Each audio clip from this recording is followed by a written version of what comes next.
এই পূর্ণ শুক্রবারের উপাসনা সবাইকে ওয়েলকাম করি। জয় যিশু সবাইকে বলি, আজকে একটা স্পেশাল দিন, আপনারা সকলে এসছি পূর্ণ শুক্রবারের উপাসনা সবাই।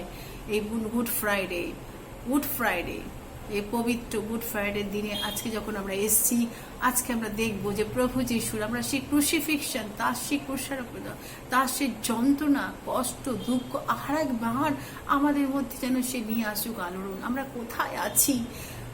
আজ থেকে 2000-এর বেশি বছর আগে যে বাণী তিনি দিয়ে গেছেন, সেই বাণীর ফুলফিলমেন্ট আজকে কি আমরা করতে পেরেছি? যে টাস্ক তিনি দিয়ে গেছেন, সেই টাস্ক কি আমরা পূরণ করতে পেরেছি?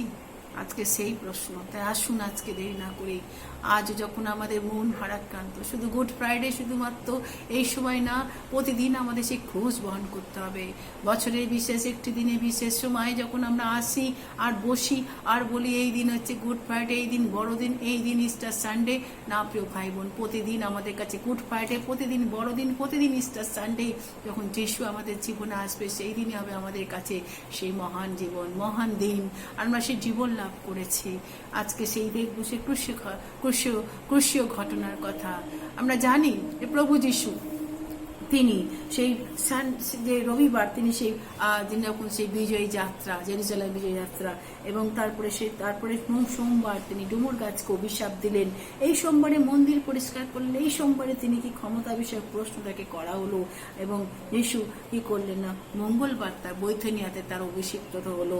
এবং বুধবার দেখা যাক তার বিরুদ্ধে ষড়যন্ত্র, কিভাবে ষড়যন্ত্র করেছিল ফরিসিরা, যারা তাকে সহ্য করতে পারতো না। যিনি জীবনের কথা বলেছে, জীবনের বাণী বলেছেন, আজকে সেখানে কি হলো না, ষড়যন্ত্র হলো। এবং তারপরে দেখা গেলাম শেষ ভোজ, তিনি তার শিষ্যদের সঙ্গে শেষ ভোজ দিচ্ছেন বৃহস্পতিবার, এবং সেই সাথে তিনি শিষ্যদের সান্ত্বনা দিচ্ছেন যে তিনি তার পক্ষে যা ভালো, কারণ তিনি না গেলে সবাই তার কাছে আসবে না। এবং সেই বৃহস্পতিবারই তিনি মহাযাজক হিসাবে তিনি প্রার্থনা করছেন। এবং চলে আসছে আমাদের এই দিনই বৃহস্পতিবার দিনই তাকে সেই গেথসেমানি বাগানে তিনি কি করলেন, তিনি প্রবেশ করলেন তার তিন সেই শিষ্যকে নিয়ে। তাদেরকে তিনি বললেন, তোমরা এখানে প্রার্থনা করো। যারা সকলেই ঘুমিয়ে পড়েছিল, তিনি এই কিছুটা দূরে গিয়ে উপরে বসে পিতার কাছে তিনি প্রার্থনা করলেন। আমার প্রিয় ভাই বোন, আর সেই দিনই তার কি হলো না, সেই রাত্রিবেলা প্রভু যিশুকে গ্রেপ্তার হলো এবং তার বিচার হলো। বিচারে তাকে কি হলো, বারাব্বাস এবং বারাব্বাসকে ছেড়ে দেওয়া হলো। কিন্তু যিশুকে নিষ্কলঙ্ক, নিষ্পাপ যে মানুষ, যার বিরুদ্ধে কোনো রকম পিলাত দোষ খুঁজে পায়নি, তাকে দেওয়া হলো ক্রুশে। বড় মর্মান্তিক, যেখানে পাপী ছাড়া পেল, অথচ পরিত্রাতা তিনি কি করলেন, তিনি ক্রুশে বললেন। প্রিয় ভাই বোন, এই পরিত্রাতা যদি ক্রুশ না বহন করতেন, তাহলে হয়তো আপনি আমি আজকে আমাদের পরিত্রাণ হতো না। এই পরিত্রাতা যদি না তিনি তার মাথায় শিরে গলগথায় তিনি যে সেই ক্রুশীয় যন্ত্রণা যদি বহন না করতেন, তাহলে আজকে আপনি এবং আমি আজ আমরা পাপী হিসাবে এইখানে পড়ে থাকতাম, নরকে আমাদের চাই হতো। কিন্তু পিতার ধন্যবাদ দিয়ে মহাগৌরব করি যে পুত্র তিনি আমাদের জন্য বলি উৎসর্গ করেছেন। পুত্র আমাদের হয়ে তিনি দেখিয়েছেন তার সে নিষ্পাপ নিষ্কলঙ্ক রক্ত আমাদেরকে সূচি করেছে।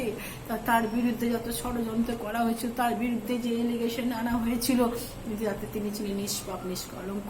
পিলাত যখন তার বিচার করছিল, তাকে নিয়ে কত প্রহসন করা হয়েছিল। সারা শুক্রবার তাকে তার বিরুদ্ধে প্রহসন করা হলো, তাকে নিয়ে এপাশ আর এপাশ করা হচ্ছে, তার বিরুদ্ধে অনেক রকম প্রহসন চললো, তাকে কষাঘাত করা হলো, তাকে কাপড় চোপড় খুলে নেওয়া হলো, এবং তার মাথায় কাঁটার মুকুট, তার হাতে পেরেক বিদ্ধ করা হলো। যিশায় আমাদের পুস্তকে বলছে 53 অধ্যায়, তার এমন কোনো রূপ কি শোভা নেই যার প্রতি আমরা আকৃষ্ট হতে পারি। আমার প্রিয় ভাই বোন, তার সমস্ত কিছু আকৃতিকে বিকৃতি করে দেওয়া হয়েছিল, তার সমস্ত দেহৈহিক অবয়ব সবকিছুকে নষ্ট করে দেওয়া হয়েছিল, কারণ তিনি আমাদের জন্য তার নিজের দেহকে কি করেছেন, বলীকৃত করেছেন। আমার প্রিয় ভাই বোন, আজও সেই ক্রুশের দিকে, যেখানে তিনি ক্রুশে যখন তিনি যাচ্ছেন, নিষ্পাপ নিষ্কলঙ্ক রক্ত সেচন ব্যতীত পাপ মোচন হয় না। আর এই রক্তকে তিনি সেচন করেছেন। কোনো ছাগলের রক্ত নয়, কোনো মেষের রক্ত নয়, কোনো বস্তু নয়।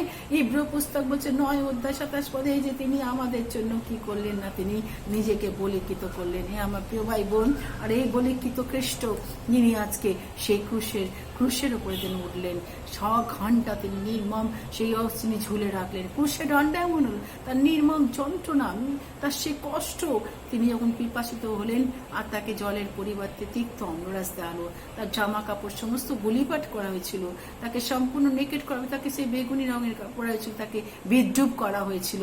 ইনি রাজা, ইন্দ্রি রাজা, এটাকে বিদ্রুপ করা হয়েছিল এবং তাকে তাচ্ছিল্য করা হয়েছে। তার দুই পাশে দস্যু, তারা বুঝতে পারেনি, তারা প্রথমে তাকে নিয়ে তাচ্ছিল্য তাকে করেছিল, তাকে নিয়ে হাসি ঠাট্টা করেছিল, কিন্তু যখন তারা একজন বুঝতে পারে, মন পরিবর্তন হলো আর সে বলল যে তার মন পরিবর্তন হলো এবং সে বলল, প্রভু যখন আপনি আমার রাজ্যে আসবে তখন আপনি আমাকে স্মরণ করবেন। যিশু তাকে বললেন, অদ্বৈত তুমি আমার সাথে পরম দেশে যাবে।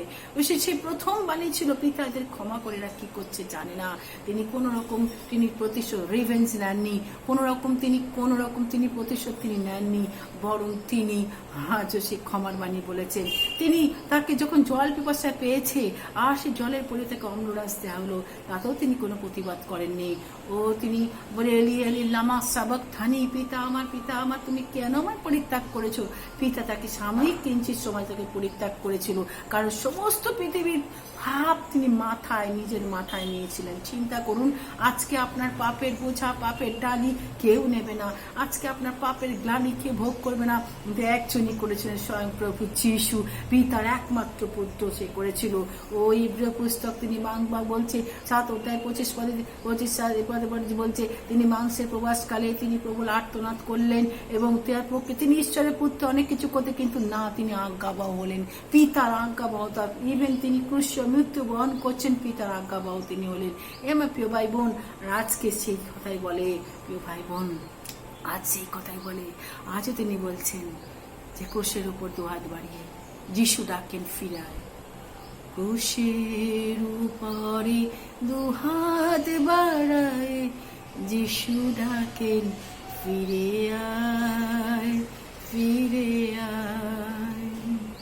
পরিশান্ত মারাক্রান্ত, পরিশান্ত মারাক্রান্ত, পাপী জানা ফিরে আয়, ফিরে আয়, ফিরে আয়, ফিরে আয়, ফিরে আয়। ও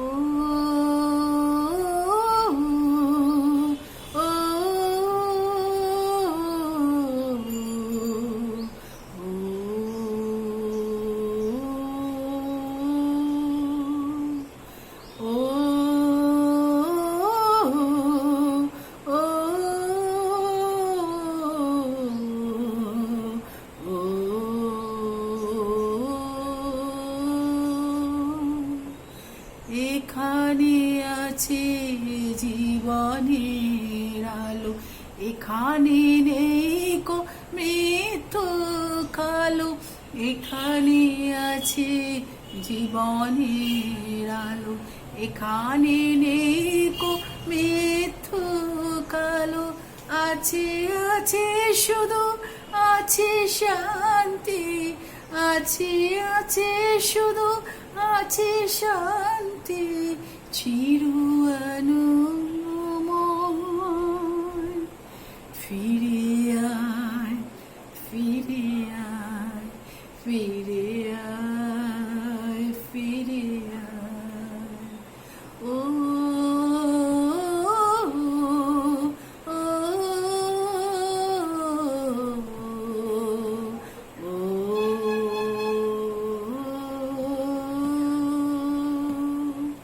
ক্রুশের উপরে দুহাত বাড়ায় যিশু ডাকেন, ফিরে আয়, ফিরে আয়।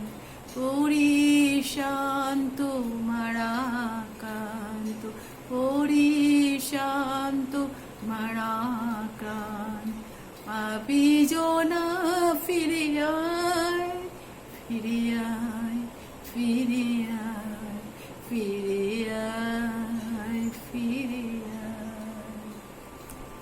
আজও প্রভু যিশুই ডাকছেন, ফিরে আয়, ফিরে আয়। আর সেই ক্রুশীয় যন্ত্রণা, বেত্রাঘাত, কষাঘাত, মাথায় কাঁঠার মুকুট, আজও সব কিছু আমাদেরকে বলে, পাপি তুই ফিরে আয়, পাপি তুমি কোথায় যাও, দেখো আসছে নিশা ঘোর দুর্দশা, এই বেলা পালাও।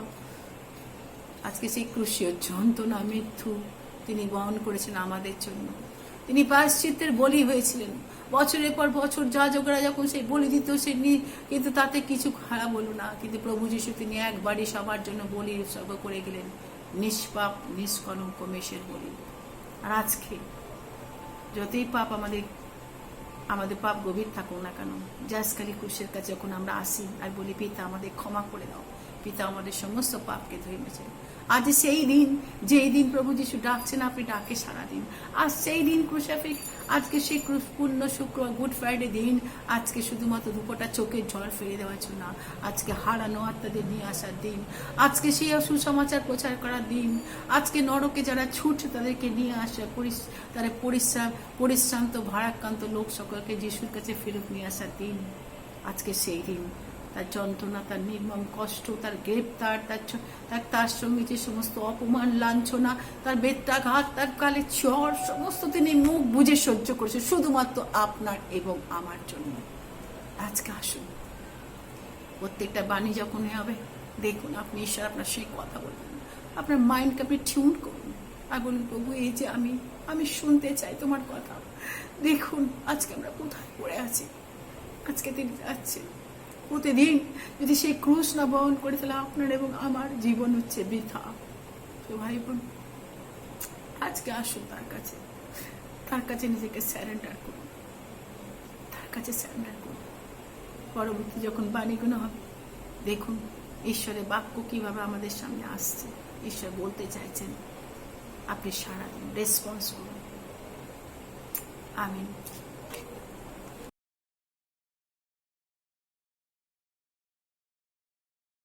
जय मसीह की। आइए आज गुड फ्राइडे सर्विस में आप सबका स्वागत है। आज हम लोग ईश्वर को धन्यवाद देंगे। सचमुच ईश्वर महान है, जिंदा खुदा जीवित परमेश्वर है। वो हम लोग का अब्बा पिता है। वो हमारे लिए कितना कुछ किए हैं। आज का दिन उसने हमारे लिए अपने आप को हम लोग के लिए समर्पण कर चुके हैं। उसने हम लोग के लिए अपना जीवन दे दिया है और अपना कालवरी क्रूस में उसने अपना जीवन दे के आज हम लोग को बताया कि उसने हम लोग से कितना प्यार करता है। सचमुच वो महान है, जिंदा खुदा जीवित परमेश्वर है। मैं आज आप सबको एक ही बात बोलना चाहती हूँ कि जो जिंदा खुदा जो कालवरी क्रूस में जो गए हैं, वो क्या बोलने का मतलब होता है, वो क्या बोलना चाह रहे हैं कि आज का दिन उसको कि जितने जन आप लोग यहाँ बैठे हैं, हम लोग को प्रभु यीशु को जब क्रूस में जब दिया गया था, उसको 6 घंटा कड़ी धूप में उसको रखा गया था। सोचिए कितना दर्द हुआ था, उसको कोड़े खाने पड़े, उसको उतारना दिया गया। सोचिए आज हम लोग को थोड़ा सा भी कोई तकलीफ देता है तो हम लोग को कितना दर्द होता है, और हम लोग के लिए उसने अपना प्राण को दे दिया। और हम लोग सबको आइए आज उसके पास हम लोग प्रार्थना करेंगे। आज वो हम लोग के लिए अपने आप को वो हम लोग को बोलने मांग रहे हैं कि जितने जन आज उसको स्वीकार करेंगे, आज के दिन उसको क्षमा मिलेगा, आज के दिन परित्राण होगा। आज के दिन जितना बीमार इंसान लोग आज यहाँ पर बैठे हुए हैं, हर एक बीमारी को छंदाई मिलेगा। आज हम लोग सबको ईश्वर से प्रार्थना करेंगे कि जितने जन आज बीमारी लेके आज यहाँ पर बैठे हैं, जो तकलीफ लेके बैठे हैं, जो दर्द लेके बैठे हैं, आज प्रभु यीशु से बोलिए आज सबका बीमारी, आज सबका दर्द चला जाएगा। आज जो लोग एक दूसरे को क्षमा नहीं कर सके, आज के दिन यीशु बोलिए कि एक दूसरे को क्षमा कर सके, क्योंकि उसने हम लोग के लिए आया था इस पृथ्वी में उतर के परित्राण देने के लिए, उद्धार देने के लिए। आज वही प्रभु यीशु के पास हम लोग विनती प्रार्थना अनुरोध करेंगे, क्योंकि आज हम लोग का पिता यहाँ स्वयं उपस्थित है। आज हम लोग की हर एक जन की प्रार्थना को वो सुन रहे हैं। मुझे विश्वास है कि हम लोग जितने जन आज हम लोग मांगेंगे ईश्वर से, सबको हम लोग की प्रार्थना ईश्वर जरूर सुनेगा। आइए हम सब मिल के एक साथ बोलेंगे, प्रार्थना करेंगे और बोलिए कि आप लोग जितने जन आज यहाँ पर यदि ईश्वर को आज स्वीकार करते हैं, विश्वास करते हैं, अपने मन में अपने हृदय में जगह देते, ईश्वर आज ही आप लोग को बोलेगा कि चलो मेरे साथ परम देश चलो, क्योंकि ईश्वर आज सबकी प्रार्थना सुनने के लिए यहाँ पर खड़ा है। मुझे विश्वास है कि हम सबकी प्रार्थना ईश्वर स्वर्ग में उठाएगा। जितने जन आज प्रार्थना करेंगे मुंह खोल के, और जितने जन अपने आँख के आंसू फेंकेंगे, जितने जन लोग दर्द में रहेंगे, तकलीफ में रहेंगे, आज सुनेगा। मुझे विश्वास है आप सबकी प्रार्थना की ईश्वर हाँ करेगा। मैं सबको मैं ईश्वर के हाथों में समर्पण कर रही हूँ। मुझे विश्वास है ईश्वर ने हम सबकी प्रार्थना को सुना और उत्तर दिया। सब चीज़ों को देके ये छोटी सी विनती प्रार्थना ईश्वर यीशु मसीह के नाम से मैं मांगती हूँ, आमीन।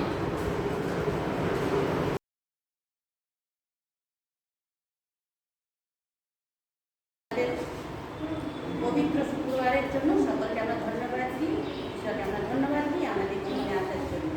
খুশি পেয়েছি আমি জীবনের ঠিকানা, কষ্টে সান্ত্বনা পেয়েছি জয়, দূরে করেছে মৃত্যুর ভয়। খুশি পেয়েছি আমি জীবনের ঠিকানা, কষ্টে সান্ত্বনা পেয়েছি জয়, দূরে করেছে মৃত্যুর ভয়। খুশি পেয়েছি আমি, খুশি পেয়েছি পরিত্রাণের বাণী, দূরে করেছে সত্য পাপের গ্লানি। খুশি পেয়েছি পরিত্রাণের বাণী, দূরে করেছে সত্য পাপের গ্লানি। জীবনের ঠিকানা, কষ্টে সান্ত্বনা পেয়েছি জয়, দূরে করেছে মৃত্যুর ভয়। খুশি পেয়েছি আমি, খুশি পেয়েছি ধার্মিকতার বর্ষণ, যিশুর রক্তে হয়েছে পাপের মোচন। খুশি পেয়েছি ধার্মিকতার বর্ষণ, যিশুর রক্তে হয়েছে পাপের মোচন।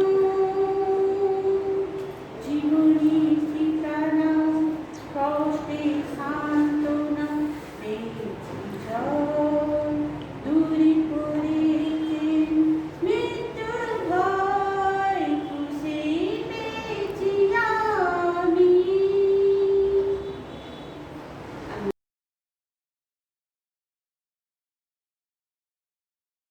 সকলকে জয় যিশু। আজকে গুড ফ্রাইডের দিনে আজকে ষষ্ঠাংশ যিশায়া 53 অধ্যায় 1 থেকে 12। কে সত্যই বিশ্বাস করেছিল আমাদের ঘোষণার কথা? কে সত্যই গ্রহণ করেছিল প্রভুর শাস্তি? সে প্রভুর সামনে ছোট গাছের মতো বড় হতে লাগলো। সে ছিল শুকনো জমিতে গাছের শেকড়ে বড় হওয়ার পথে। তাকে দেখতে বিশেষ কিছু লাগতো না, তার কোনো বিশেষ মহিমা ছিল না। যদি আমরা তার দিকে তাকাতাম তবে তাকে ভালো লাগার মতো বিশেষ কিছুই চোখে পড়তো না। লোকে তাকে ঘৃণা করছিল, তার বন্ধু তাকে ত্যাগ করিয়াছিল। সে প্রচুর দুঃখ ছিল, অসুস্থতার বিষয়ে তার অভিজ্ঞতা ছিল। লোকেরা তার কাছ থেকে লুকিয়ে থাকতো। আমরা তাকে ঘৃণা করিতাম, আমরা তার কথা চিন্তাও করিনি। কিন্তু সে আমাদের অনেকগুলো লোককে বিষয় বেরিয়েছিল। সে আমাদের যন্ত্রণা ভোগ করছিল এবং আমরা মনে করেছিলাম ঈশ্বর তাকে শাস্তি দিয়েছে তার কোনো কৃতকর্মের জন্য। ঈশ্বর তাকে শাস্তি দিয়েছে বলে আমরা মনে করেছিলাম, কিন্তু আমাদের ভুল কাজের জন্য তাকে আহত হতে হয়েছিল। আমাদের পাপের জন্য সে ক্ষতবিক্ষত হয়েছিল, আমাদের কাঙ্ক্ষিত শাস্তির জন্য পেয়েছিল। তার আঘাতের জন্য আমাদের আঘাত সেরে উঠেছিল। আমরা সবাই হারিয়ে যাওয়া, কিন্তু আমাদের ভুল কাজের জন্য তাকে আহত হতে হয়েছিল। আমাদের পাপের জন্য সে ক্ষতবিক্ষত হয়েছিল, আমাদের কাঙ্ক্ষিত শাস্তি সে পেয়েছিল। তার আঘাতের জন্য আমাদের আঘাত সেরে উঠেছিল। আমরা সবাই হারিয়ে যাওয়া মেষের মতো ঘুরে বেরিয়েছিলাম। আমরা সবাই আমাদের নিজেদের পথে গিয়েছিলাম। যখন প্রভু আমাদের সব শাস্তি তাকে ভোগ করছিলেন, তার সঙ্গে নিষ্ঠুর ব্যবহার করা হয়েছিল এবং সে আত্মসমর্পণ করেছিল। সে কখনো প্রতিবাদ করেনি।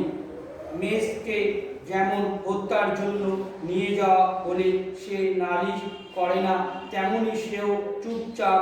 মেষ যেমন তার পশম কাটার সময় কোনো শব্দ করে না, সেও তেমনি তার মুখ খোলেনি। মানুষ শক্তি প্রয়োগ করে তাকে নিয়েছিল এবং তার প্রতি ন্যায্য বিচার করেনি। তার ভবিষ্যৎ পরিবার সম্পর্কে কেউ কিছুই বলেনি, কারণ সে জীবিতদের দেশ থেকে বিচ্ছিন্ন হয়েছিল। আমার লোকেদের পাপের জন্য সে শাস্তি পেয়েছিল। তার মৃত্যু হয়েছিল এবং ধনীদের সঙ্গে তাকে সমাহিত করা হয়েছিল। তাকে দুষ্ট লোকেদের সঙ্গে সমাহিত করা হয়েছিল। যদিও সে কোনো হিংস্র কাজ করেনি, সে কখনো কাউকে প্রতারণা করেনি। প্রভু তাকে মেরে পিষে ফেলার সিদ্ধান্ত নেয় যদি সে দোষ মোচনের বলি হিসেবে নিজেকে উৎসর্গ করে। সে তাকে মেরে পিষে ফেলার সিদ্ধান্ত নেন যদি সে দোষ মোচনের বলি হিসেবে নিজেকে উৎসর্গ করে। সে তার সন্তানের মুখ দেখবে এবং দীর্ঘদিন বাঁচবে। ঈশ্বরের অভিপ্রায় তার হাতে সফল হবে। তার আত্মা বহু কষ্ট পেলেও সে অনেক ভালো জিনিস ঘটা দেখিতে পারিবে। সে যেসব জিনিস শিখেছে তা নিয়ে সন্তুষ্ট হবে। আমার ভালো দাসটি অনেক মানুষকে ধার্মিক করবে। সে তাদের অপরাধের দরুন শাস্তি ভোগ করবে। এই কারণে আমি তাকে অনেক লোকের মধ্যে পুরস্কৃত করব। যেসব লোকেরা শক্তিশালী তাদের সঙ্গে সমস্ত জিনিসে তার অংশ থাকবে। আমি এটা তার জন্য, কারণ সে লোকের জন্য নিজের জীবন উৎসর্গ করে মারা গিয়েছিলেন। তাকে একজন অপরাধী হিসেবে গণ্য করা হতো, কিন্তু সত্যই হলো সে অনেক লোকের পাপ বহন করেছিল এবং এখনো সে পাপী লোকেদের সপক্ষে কথা বলছে। আমেন। ঈশ্বরের পতিত বাক্যকে আশীর্বাদ করুন। আমেন।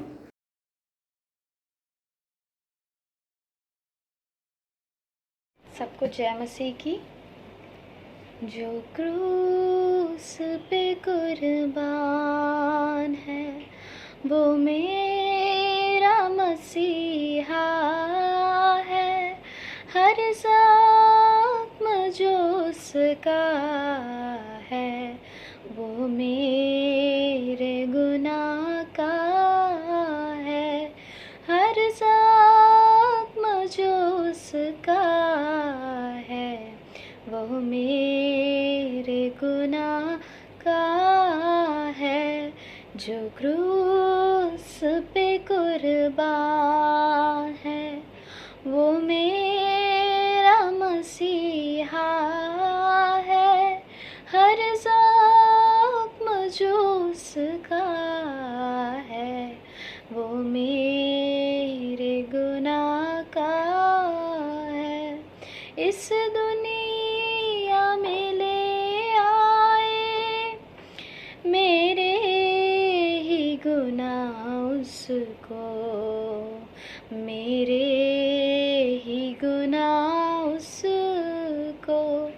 इस दुनिया में ले आए मेरे ही गुनाह उसको, मेरे गुनाह उसको, ये जुल्म सितम उस पर मैंने ही कराया है, मैंने ही कराया। जो क्रूस पे कुर्बान है वो मेरा मसीहा है, हर ज़ख्म जो उसका है वो मेरे गुनाह का है, हर ज़ख्म जो उसका है वो मेरे गुनाह का है। इंसान है वो कामिल और सच्चा खुदा वो है, और सच्चा खुदा वो है। वो प्यार का दरिया है, सच्चाई का रास्ता है, सच्चाई का रास्ता है। जो क्रूस पे कुर्बान है वो मेरा मसीहा है, हर ज़ख्म जो उसका है वो मेरे गुनाह का है, हर ज़ख्म जो उसका है वो मेरे गुनाह का है। आमीन।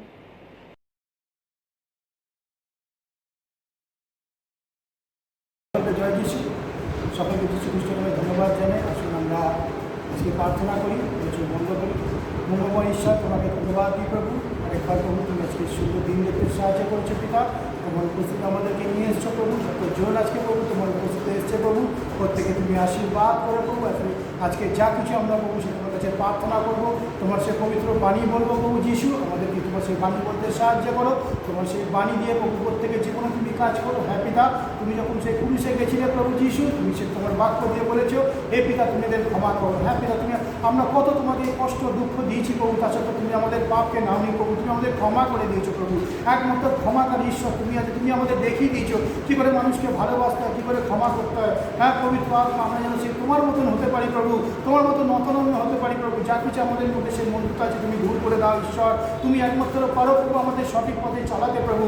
তোমার কাছে প্রার্থনা করছি, দয়া করো প্রভু, তোমার উপস্থিতি আমরা এসেছি প্রভু, তুমি আমাদের আশীর্বাদ করো যেন আমরা তোমার যোগ্য হতে পারি প্রভু। যতজন আজকে বাণী পড়বে প্রত্যেকে তুমি আশীর্বাদ করো, তাদের মুখকে তুমি খুলে দাও প্রভু। তোমার কাছে আমি প্রার্থনা করছি প্রভু, যতজন গান গাইবে প্রভু তাদের আওয়াজকে তুমি খোলো, যতজন প্রার্থনা করবে প্রভু যিশু তাদেরকে তুমি আশীর্বাদ করো। আমরা যখন কথা বলবো প্রার্থনা করবো তোমার বাক্য দিয়ে বলতে পারি প্রভু। এবং আজকে যতজন আজকে বাণী বলবে প্রার্থনা করবে, আজকে সেই বাণী প্রত্যেকটা মানুষের কাছে নিজে পৌঁছে পিতা, এবং প্রত্যেকটা মানুষ যারা এখনো তোমায় জানতে পারতে চিনতে পারিনি প্রভু, তাদেরকে তুমি আশীর্বাদ করো প্রভু। তারাও যেন কিন্তু তোমায় জানতে চিনতে পারে, বাক্য দিয়ে তারা মন ফেরাতে পারে প্রভু যিশু। আমি তোমার কাছে প্রার্থনা করছি, প্রত্যেকটা প্রভু মানুষের জীবনে তুমি কাজ করো, প্রত্যেকটা ঘর পরিবারে তুমি কাজ করো পিতা। প্রভু যারা অন্ধকারে চলছে প্রভু, সেই অন্ধকার তুমি বার করে তুমি নিয়ে এসো প্রভু। হ্যাঁ প্রভু যিশু, যখন তুমি সেই প্রভু স্বর্গ থেকে নেমে এসেছিলে পিতা আমাদের সেই বাঁচাতে প্রভু, স্বর্গ থেকে প্রভু তুমি নেমে এসেছিলে পিতা আমাদের উদ্ধার করার জন্য পিতা। তুমি আমাদের পাপ থেকে ক্ষমা করেছো, অন্ধকার থেকে বাঁচিয়ে নিয়েছো। এখনো প্রভু যারা প্রভু অন্ধকারে চলছে তাদেরকে তুমি বাঁচাও, তোমার মহিমা দিয়ে তাদের তুমি আশীর্বাদ করো, তোমার মহিমা দিয়ে তাদের তুমি বড় প্রত্যেকে তুমি পথ দেখা রাস্তা দেখাও। এর অন্ধকারে চলছে প্রভু, যারা রাস্তা হারিয়ে ফেলেছে প্রভু সেটা রাস্তা দেখাও প্রভু যীশু মাসিহ। আমি তোমার কাছে প্রার্থনা করছি, তুমি দয়া করে আমাদের প্রার্থনা তুমি স্বর্গে কর্ণপাত করো।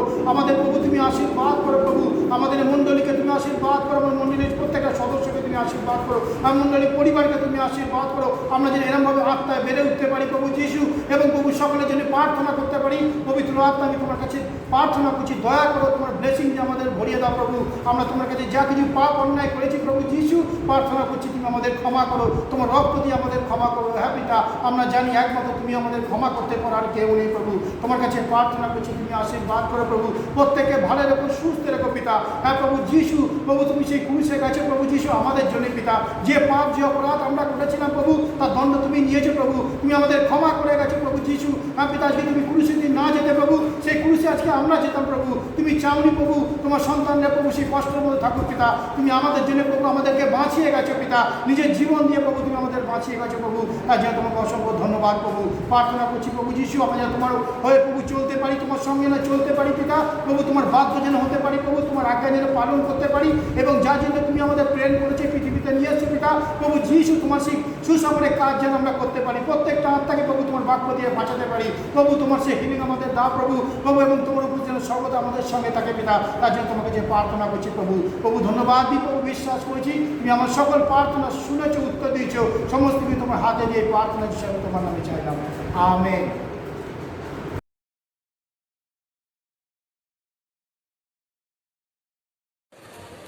সকলকে জয় যিশু।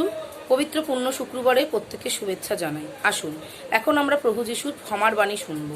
ক্রুশে বিদ্ধ প্রভু যিশু খ্রিস্ট, রক্তাক্ত তার শরীর, শরীরের সন্ধিগুলো স্থানচ্যুত হয়ে পড়েছে, বেদনায় তিনি জর্জরিত, হাতে পায়ে পেরেক গাঁথা, মাথায় কাটার মুকুট, শারীরিক যন্ত্রণা সহ্য করেও, মুখে থুতু দেওয়ার মানবিক ব্যথা তিনি উপেক্ষা করেও তিনি বলে গেলেন ক্ষমার বাণী।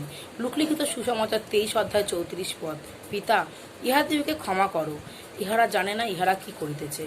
প্রভু এই যে প্রভু যে ক্ষমার বাণী ক্রুশের মধ্যে থেকে বললেন, যা আমাদেরও ক্ষমা করতে শেখায়। ক্ষমা মানে হচ্ছে নিজের ক্ষতিকে স্বীকার করা।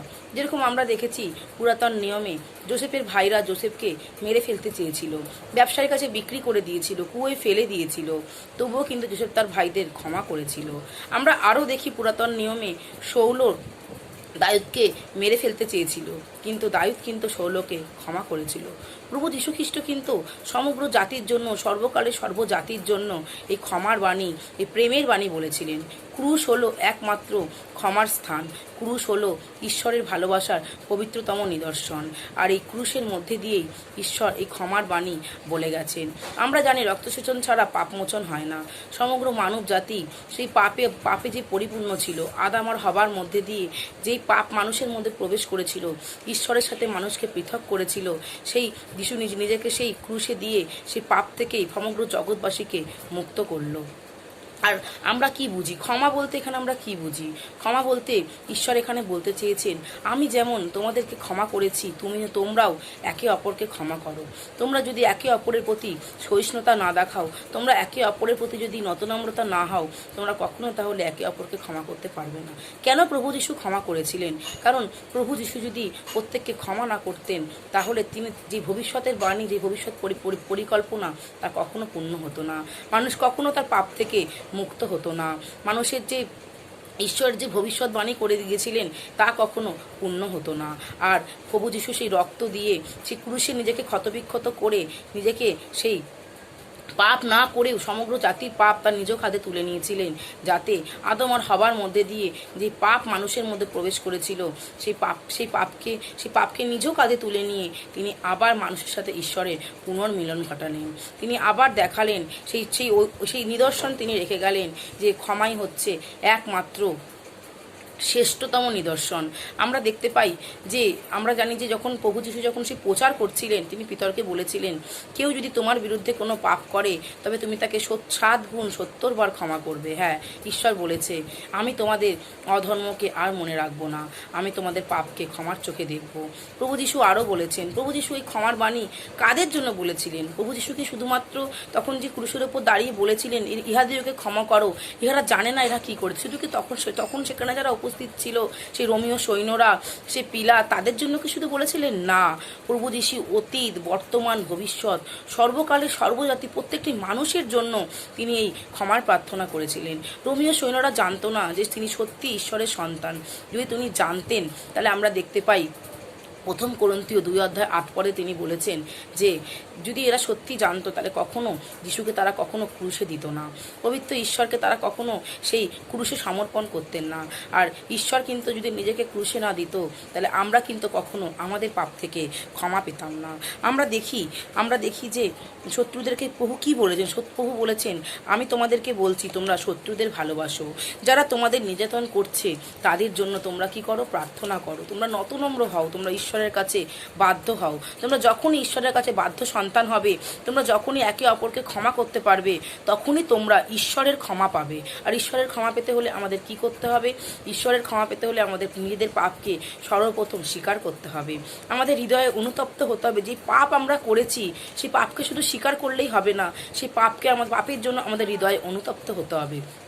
আর কি করতে হবে? আমাদের সেই ক্ষমা পেতে হলে আমাদেরকে ঈশ্বরের কাছে ফিরে আসতে হবে। আর কি করতে হবে? আমাদেরকে একে অপরকে ক্ষমা করতে হবে। তবেই আমরা ঈশ্বর যে ক্ষমার বাণী আমাদের জন্য বলে গেছেন, ঈশ্বর যে আমাদের ক্ষমা করেছেন, আমাদের দেখিয়ে দিয়ে গেছেন, তবেই আমরা সেই ক্ষমা পাবো। প্রভু যীশু কিন্তু আজও পাপে আবদ্ধ মানুষের জন্য তার পিতার কাছে অনবরত প্রতিনিয়ত প্রার্থনা করছে, প্রতিনিয়ত ক্ষমা প্রার্থনা করছে। আর ঈশ্বর আমাদের কি বলছে? আমি যেমন তোমাদেরকে ক্ষমা করেছি, তোমরাও কিন্তু কোনো অক্ষমার হৃদয় রেখো না। তোমরা যদি কোনো অক্ষমার হৃদয় রাখো তাহলে আমার ক্ষমা তোমরা কখনো পাবে না। হ্যাঁ ঈশ্বর, আমাদের প্রত্যেকের তাই উচিত পিতার কাছে ফিরে আসা। আর পিতা যে ক্ষমা আমাদের জন্য করে গেছেন, সমগ্র জাতির জন্য, যে নিজে এত কষ্ট সহ্য করেও, এত কাটার মুকুর, সে চাবুকের মার, সে রক্তাক্ত কালবেরির বেদিমূল, তবুও কিন্তু তিনি মানব জাতির সেই কল্যাণের কথাই চিন্তা করে গেছেন। তিনি কিন্তু দেখিয়ে দিয়ে গেছেন ক্ষমাই হচ্ছে একমাত্র পথ। আমরা যদি ক্ষমা না করি কখনো আমরা সেই শান্তি পাবো না। আর প্রভু কি বলেছেন? যে তিনি কি বললেন? যে কুশ থেকে শত্রুকে জয় করার উজ্জ্বল দৃষ্টান্ত তিনি করলেন। তিনি তাদের ক্ষমা করে দিয়ে যে ঈশ্বরের পুত্রকে, যে রোমীয় সৈন্যরা, পিলাতরা যে ক্রুশে তাকে দিলেন, তাকে যে ক্ষতবিক্ষত করলেন, তিনি কিন্তু তার মধ্যে দিয়ে কি দেখালেন? তিনি শত্রুকে জয় করার উজ্জ্বল দৃষ্টান্ত দিয়ে গেলেন। তিনি কিন্তু ক্রুশে দাঁড়িয়ে বলেননি যে পিতা তুমি এদের শাস্তি দাও। তিনি কিন্তু বলেননি পিতা এরা আমার প্রতি অত্যাচার করছে, তুমি এদের দেখো না। তা কিন্তু ঈশ্বর বলেননি। যিশু কি বলেছেন? যিশু বলেছেন ক্ষমা। সেই ক্ষমার মধ্যে দিয়ে তিনি দেখে গেছেন ভালোবাসার নিদর্শন, ক্ষমার মধ্যে তিনি দেখে গেছেন প্রেমের নিদর্শন। তাই আসুন, আমাদেরও উচিত সেই যিশু যেই ক্ষমার জন্য আজও আমাদেরকে ডাকছেন, আর যে ক্ষমা আমাদের জন্য রেখে গেছেন, যে মুক্তির পথ আমাদের জন্য রেখে গেছেন, আমরা তা গ্রহণ করি। আমেন। আজকে পূর্ণ শুক্রবারে আমরা এখন প্রভু যিশুর দ্বিতীয় বাণীকে দেখব, যে প্রভু যিশু সেই দুষ্কৃতীকে বলেছেন যে অদ্য তুমি আমার সাথে পরম দেশে যাবে। আমরা দেখি যখন প্রভু যিশুকে ক্রুশবিদ্ধ করা হয়েছিল তখন প্রভু যিশু একা ছিল না, তার সাথে আরো দুজন দুষ্কৃতীকে ক্রুশবিদ্ধ করা হয়েছিল। একজন প্রভু যিশুর ডান দিকে আর একজন বাম দিকে ছিল। যখন প্রভু যিশুকে এত অত্যাচার সহ্য করতে হচ্ছিল, আর প্রভু যিশুকে নিয়ে যখন সৈনিকরা আর আরো যারা ছিল তারা অনেক অনেক উপহাস করছিল, যখন যিশুর বস্ত্রগুলোকে গুলিবাট করিয়া তারা নিজেদের মধ্যে খেলা করছিল, ছোড়াছুড়ি করছিল, আর তারা যিশুকে বারবার বলছিল যে তুমি না সেই খ্রিস্ট, তুমি যদি সেই খ্রিস্ট হও তাহলে তুমি নিজেকে রক্ষা করো, ক্রুশ থেকে নেমে এসে দেখাও। আর তুমি বলেছিলে যে তুমি মন্দির ভেঙে 3 দিনের মধ্যে আবার গড়ে তুলতে পারো, তাহলে তুমি আজকে এটাই করে দেখাও।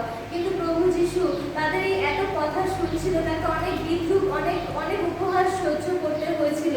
তার মধ্যে দেখি সেই 2 দস্যু, তারাও কিনা প্রভুকে বলেছিল যে হ্যাঁ তুমি যদি সত্যি সেই ঈশ্বরের পুত্র হও তাহলে তুমি নিজেকে রক্ষা করো আর আমাদেরকেও তুমি রক্ষা করো। কিন্তু তখন এটা ঠিকই যে তারা সেই প্রভু যিশুকে চিনতে পেরেছিল যে তিনি সেই খ্রিস্ট, ঈশ্বরের পুত্র। যেমন পিতারও প্রভুকে বলেছিলেন যে আপনি সেই খ্রিস্ট, যে প্রভু চাইলে সেই সময় নিজেকে রক্ষা করতে পারতেন, যে তিনি চাইলে নিজেকে এবং সেই দস্যুদিগকেও রক্ষা করতে পারতেন, ক্রুশ থেকে নেমে আসতে পারতেন। কিন্তু সেটা করলে তার সেই পিতার ইচ্ছা, পিতার আকাঙ্ক্ষা পূরণ করার সেই কার্যটা অসম্পূর্ণ রয়ে যেত। পৃথিবী যে পরিত্রাণের জন্য প্রভু যিশু এসেছেন, যেটা কিনা হাজার হাজার বছর আগে বাইবেলে লেখা হয়েছে শাস্ত্রের মধ্যে, যে এক পুত্র আমাদের জন্য দত্ত হয়েছে আর তার স্তম্ভের উপরে সমস্ত জাতির ভার রাখা হবে, আর তিনি আমাদের জন্য, আমাদের পাপের জন্য মূল্য চোকাবেন। তাহলে সেই কথাটা, শাস্ত্রের এই বচনটা পূর্ণ হতো না। এটা হয়তো দেখে সবাই আশ্চর্য হয়ে যেত যখন কিনা প্রভু যিশু সেই ক্রুশ থেকে নেমে এসে নিজেকে রক্ষা করত। এটা নিয়ে অনেক সবাই বিস্মিত হয়ে যেত, কিন্তু এটা করলে সেই স্বর্গের পিতার ইচ্ছা পূরণ করা হতো না। তাই তিনি সমস্ত কথা শুনেও, সমস্ত বিদ্রুপ শুনেও তিনি সমস্তটাই মুখ বন্ধ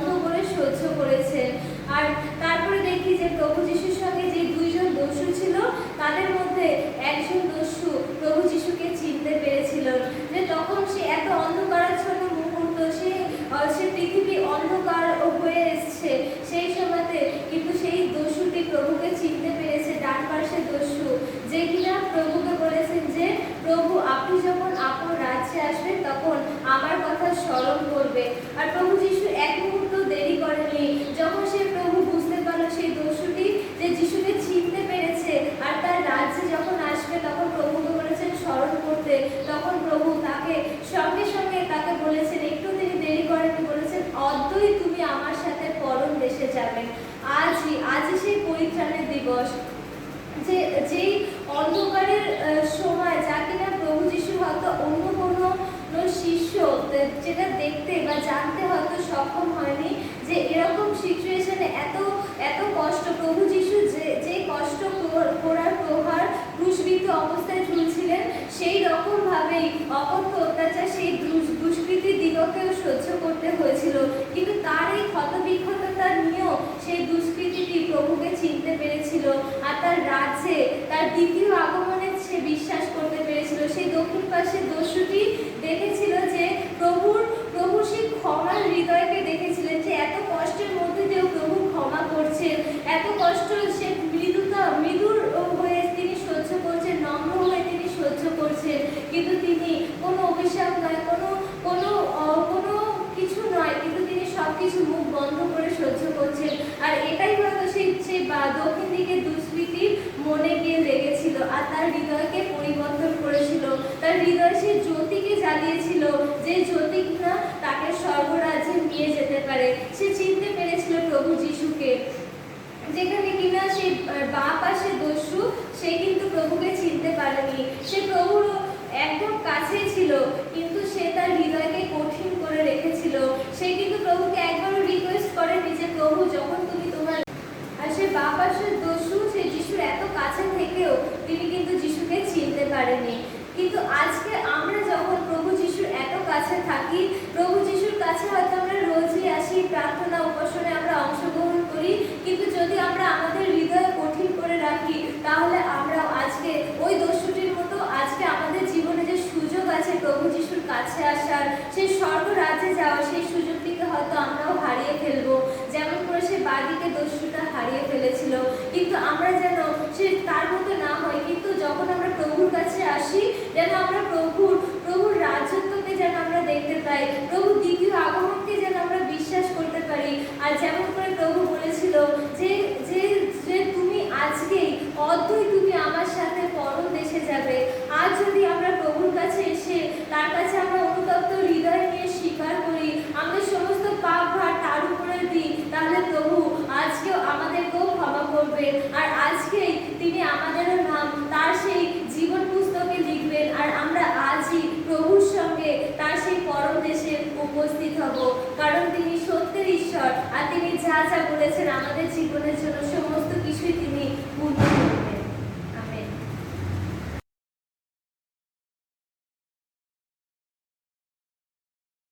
জয় যিশু।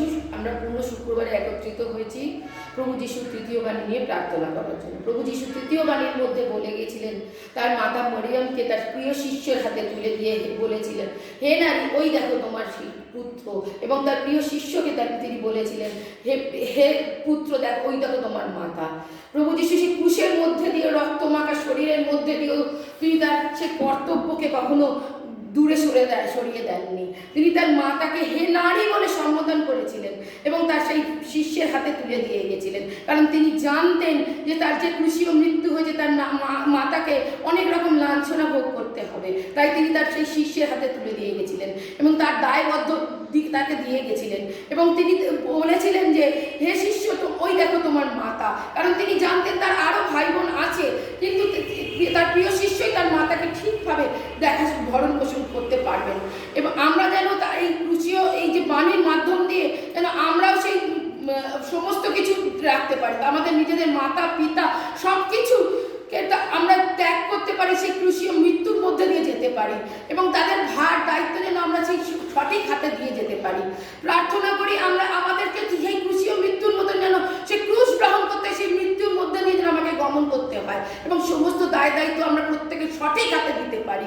এবং প্রার্থনা করি, আমরা বিশ্বাস করি প্রভু যিশুর মতন যেন আমরা সমস্ত কিছু দিয়ে চলতে পারি, এবং তার মাতাকে যেরকম শিষ্যের হাতে দিয়ে গেছিল, আমাদের সমস্ত দায়ের জন্য আমরা অনেক পিছু পা হই, প্রভুর অনেক কাজে এগিয়ে আসতে পারি না, কিন্তু আমরা যেন সমস্ত দায়বদ্ধ সব চিন্তা সমস্ত সবার হাতে দিয়ে দিয়ে আমরা এগিয়ে যেতে সাহায্য করি, তাতে যদি আমাদের সেরকম ক্রুশিয়াল মৃত্যু হয় সেটাও যেন আমরা বরণ করতে পারি।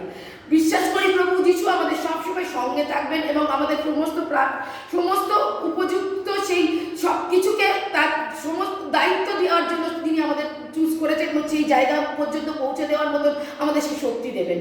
বিশ্বাস করেছি প্রভু আমরা সংসারে যাদের সঙ্গে থাকি, শুধু মাতা পিতা না, এবং যাদের সঙ্গে থাকি তাদেরকেও আমরা যেন সব সঁপে দিয়ে ঈশ্বরের পথে মিলিয়ে আত্মা হতে পারি।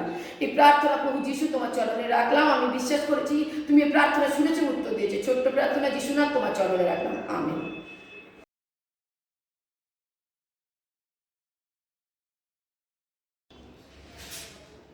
সকলকে জয় যিশু, সকলকে পূর্ণ শুক্রবারের শুভেচ্ছা। এখন আমি আপনাদের কাছে প্রভু যে ক্রুশের ওপর থেকে তৃতীয় বাণী বলেছিলেন, হে নারী ওই দেখো তোমার পুত্র, আর হে তার প্রিয় শিষ্য যোগনকে বলেছিলেন, হে পুত্র ওই দেখো তোমার মাতা। এই বাণীটা আমি আপনাদের কাছে এখন ব্যাখ্যা করবো কেন ঈশ্বর এই বাণী বলেছিলেন। ক্রুশের কাছে প্রচুর লোকের ভিড়, সেখানে অনেকেই দাঁড়িয়েছিলেন। প্রভুর মা মাতা মরিয়ম, পরের স্ত্রী মরিয়ম, তার প্রিয় শিষ্য যোগন। তো সেই বেদনাদায়ক মুহূর্তে সেই রক্তাক্ত অবস্থায় মাথায় কাটার মুকুট হাতে পেরে বৃদ্ধ সেই শরীর দিয়ে দরকার করে রক্ত ঝরছে, সেই বেদনাদায়ক মুহূর্ত কিন্তু প্রভু তার মাতা মরিয়মের কথা বলেননি। সেই পরিস্থিতিতে সে প্রভু জানতেন যে তার মাতার সেই সে হতব্যক্তির মা হিসাবে প্রত্যেকে তার মাকে উচ্চ তার ছেলে চোখে দেখবে। তাই তিনি তার প্রিয় শিষ্যকে তার মাতার দায়িত্ব দিয়ে বললেন যে হে নারী ওই দেখো তোমার পুত্র, হে প্রিয় পুত্র ওই দেখো তোমার মাতা। যখন সুসমাচার 26-27 পর আমি ছটা কারণ আমি ব্যাখ্যা করবো। প্রথম কারণ হচ্ছে মাতার নিরাপত্তা। প্রভু জানতেন যে ক্রুশে হতব্যক্তির মা হিসাবে প্রত্যেকেই প্রভুর মাকে তুচ্ছতাচ্ছিল্য করবে, তাই তো তিনি প্রভু নিরাপত্তার কারণে পিতামাতার প্রতি যে কর্তব্য, ছোটোবেলা যেরকম মানুষ ছেলে মেয়েকে তার পিতামাতা বড় করে, সেরকম আমাদেরও কর্তব্য হচ্ছে কি বৃদ্ধ বয়সে মাতা পিতাকে দেখা। প্রভু সেই কারণে তার মায়ের দায়িত্ব তার যৌবনের হাতে দিয়ে গেলেন। দ্বিতীয় কারণ হচ্ছে গিয়ে পিতামাতার প্রতি কর্তব্য পালন। আমরা যদি দেখি সিনাই পর্বতে মসিকে যে যিশু 10টা আজ্ঞা দিয়েছিল, তার মধ্যে একটি আজ্ঞা ছিল পিতামাতাকে সমাদর করিও। হ্যাঁ, প্রভু সেটাই দেখিয়ে গেছেন যে প্রভুতেই ক্রুশের বৃদ্ধ অবস্থা অত কষ্টদায়ক মুহূর্তের মধ্যেও তিনি কিন্তু তার মায়ের কথা বলেননি। তার মা যেরকম তাকে ছোটোবেলা থেকে বড় করেছে, তিনিও তার মায়ের দায়িত্ব নিয়েছিলেন। যেন আমরাও যারা জগতের মানুষ তারাও যেন প্রত্যেকে তার পিতামাতার দায়িত্বভার নিতে পারি, যেন আমরা আমাদের পিতামাতাকে কোনো বোঝা স্বরূপ না ভাবি। তাই তো তিনি তার প্রিয় পুত্রের দায়িত্ব, প্রিয় মাতার দায়িত্ব তার পুত্রের হাতে দিয়ে গেছিলেন, যৌবনের হাতে দিয়ে গেছিলেন, প্রিয় শিষ্যের হাতে দিয়ে গেছিলেন। তৃতীয় কারণ হচ্ছে আত্মিক এবং দৈহিক সম্পর্ক। আত্মিক আর দৈহিক সম্পর্ক বলতে আমরা কী বুঝি? মাতা মরিয়মের সঙ্গে যিশুর কিন্তু দু ধরনের সম্পর্ক ছিল। একটা হচ্ছে দৈহিক, যা ঈশ্বরের পৃথিবীতে অবতরণের জন্য প্রয়োজন ছিল, আর একটা হচ্ছে আত্মিক। আত্মিক সম্পর্ক বলতে আমরা যদি দেখি মতিলিখিত সুসমাচার 12-48 পদ, সেখানে বলা হয়েছে আত্মিকভাবে ইচ্ছা পূরণকারী হিসাবেও প্রভু মরিয়ম ছিলেন প্রভু যিশুর মা। দৈহিক সম্পর্ক বলতে আমরা কি বুঝি? দৈহিক সম্পর্কে আমরা বলতে বুঝি হচ্ছে যা হচ্ছে সমসাময়িক, যা ছিল কিছুদিনের জন্য, প্রভু যিশু পৃথিবীতে আসার জন্য, আমাদেরকে মুক্তি করবার জন্য যে সম্পর্কের প্রয়োজন ছিল। প্রভু যদি সেই মুহূর্তে সেই সম্পর্ক ছিন্ন না করতো, তিনি কখনো ঈশ্বরের কাছে নিজেকে সমর্পণ করতে পারতো না। তার মায়ের প্রতি তার একটা পিছুটান থেকেই যেত। এবার এই দৈহিক সম্পর্কই আত্মিক সম্পর্কে পরিণত হলো। আত্মিক সম্পর্ক বলতে আমরা কি বুঝি? যা ছিল স্রষ্টা ও সৃষ্টির, মুক্তিদাতা ও পালকের, রক্ষাকর্তা ও রক্ষাকারণ। হ্যাঁ, আমরা এখন এই আত্মিক সম্পর্কটাকে দেখা করব। আমরা জানি যখন প্রভু তার মাকে নারী বলে সম্বোধন করেছিলেন, এই নারী কথাটি কিন্তু মরিয়মের কাছে কখনো অসম্মানসূচক হতে পারে না। কারণ কান্নানগরের বিবাহ বাড়িতে যখন দ্রাক্ষারসকে তিনি জলকে দ্রাক্ষারসে পরিণত করেছিলেন, তখনই তিনি তার মাতাকে নারী বলে সম্বোধন করেছিলেন এবং বলেছিলেন তোমার সাথে আমার কিসের সম্পর্ক। এখানে সম্পর্ক বলতে কিন্তু বুঝিয়েছে ঈশ্বরকে ত্রাণেশ্বর রূপে জানবার জন্য। ঈশ্বরই যে একমাত্র সমস্ত জগৎকে তার পাপের থেকে প্রায়শ্চিত্ত দিতে পৃথিবীতে এসেছিলেন, সেই কারণেই কিন্তু তিনি মাতাকে নারী বলে সম্বোধন করেছিলেন। আর চতুর্থ কারণ হচ্ছে যাতে ঈশ্বরই মানুষ আর প্রভু যিশুই মানুষ আর ঈশ্বরের মধ্যে মধ্যস্থ, মরিয়ম নন, যাতে কেউ মরিয়মকে ঈশ্বরের মাতা হিসাবে বা স্বর্গের রানী হিসাবে অভিহিত করে উচ্চকিত না করে, ত্রাণকর্তার মা হিসাবে উচ্চকিত না করে, সেই জন্যই তিনি তার মাকে মাতা না বলে নারী বলেছিলেন। সে সমস্ত সমাজ ব্যবস্থায় আমরা জানি নারীদের খুবই তুচ্ছতাচ্ছিল্যের চোখে দেখা হতো এবং খুবই অবজ্ঞা করা হতো, কারণ আমরা জানি সে সমস্ত সমরীয়। পঞ্চম কারণ হচ্ছে যিশুর আজ্ঞাবহ হওয়া। 3.5 বছর আগে যখন যিশু তার সুসমাচার প্রচার কাজ শুরু করেছিলেন, তখন যোহনকে যখন তিনি ডেকেছিলেন, যোহন তার পিতা শিবদেহকে ত্যাগ করে কিন্তু যিশুকে অনুসরণ করেছিলেন। তাই প্রভু জানতেন যে যোহনকে যে আজ্ঞা তিনি দিচ্ছেন, সেই আজ্ঞা যোহন খুবই নিষ্ঠা সহকারে পালন করবেন। তাই তো প্রভু সেই ব্যথার মধ্যেও, সেই রক্তাক্ত অবস্থায়, সেই কালবেরির বেদিমূল ছিল রক্তাক্ত, সেই রক্তাক্ত অবস্থায়, সেই বেদনাদায়ক মুহূর্তেও কিন্তু তিনি আনন্দ পেয়েছিলেন। আজও তিনি আনন্দ পান যখন তিনি দেখেন আমরা এবং সমগ্র জগৎবাসী তার দায়ভার, তার সমস্ত আজ্ঞা আনন্দ সহকারে পালন করছি। আজও তিনি আমাদেরকে বলছেন, ওই দেখো তোমার মাতা, ওই দেখো তোমার ওই দেখো তোমার ভাই, ওই দেখো তোমার বোন। তিনি আজও চান, যারা তাকে এখনো জানেননি, যারা তাকে এখনো ত্রাণকর্তা রূপে স্বীকার করেননি, তাদেরকে তিনি আহ্বান করছেন যাতে আমরা তাকে স্বীকার করি। আমরা যেন বুঝতে পারি যে হ্যাঁ, তার মধ্যে যে সম্বন্ধ ঈশ্বরের সাথে আমাদের স্থাপন হয়, সেই সম্বন্ধের মধ্যেই আছে একমাত্র সমস্ত শান্তি, সমস্ত জীবনের অনন্ত বিশ্রাম, অনন্ত শান্তি। আর ষষ্ঠ কারণ হচ্ছে আধ্যাত্মিক সম্পর্ক জাগতিক সম্পর্কের মধ্যে। কেন প্রভু যিশুর যে আরো ভাই ছিল, তাদের হাতে মরিয়মের দায়িত্ব দিয়ে যাননি? কারণ প্রভু জানতেন যোহনের আর প্রভু যিশুর যে আরো ভাই, তারা কখনো প্রভুকে ত্রাণকর্তা বা ঈশ্বরের আগত সন্তান রূপে স্বীকার করেননি। তাই তো প্রভু যোহনের হাতে তার নিজের দায়িত্বভার দিয়ে দিয়েছিলেন। কারণ আমরা জানি একজন বিশ্বাসী অবিশ্বাসীর মধ্যে কখনো সহভাগিতার সম্পর্ক থাকতে পারে না। একজন যে ঈশ্বরকে নিজের ত্রাতা রূপে স্বীকার করেছে, সেই পারবে ঈশ্বরের সমস্ত আজ্ঞা বহন করতে। সেই কারণে প্রভু যিশু তার মায়ের দায়িত্ব তার প্রিয় শিষ্য যোহনের হাতে তুলে দিয়ে গিয়েছিলেন। আর প্রভু এই বাণীর মধ্যে দিয়ে আমাদেরকে দেখিয়েছিলেন যে আমরাও যেন তার আজ্ঞা সকল পালন করি, আমরাও যেন নিজেদের মা বাবার নিরাপত্তার কথা চিন্তা করি, আমরাও যেন প্রভু যেই কর্তব্য পালন করেছে ক্রুশে ঝুলন্ত অবস্থায়, আমরা যেন সেটা পালন করি। প্রভু দেখিয়ে গেছেন। এই দ্বিতীয় বাণীর মধ্যে দিয়ে যিশু আমাদেরকে দেখিয়ে গেলেন যেন আমরা প্রত্যেকটি বিশ্বাসী ঈশ্বরের কাছে আসি এবং যারা এখনো ঈশ্বরকে জানেনি তাদের কাছে প্রভু সুসমাচার প্রচার করি। আমি আমার এই সমস্ত কিছু বাক্য, আমার যে বললাম দ্বিতীয় বাণীতে, আমি সমস্ত কিছু প্রভু যিশুর হাতে সমর্পণ করি। আমি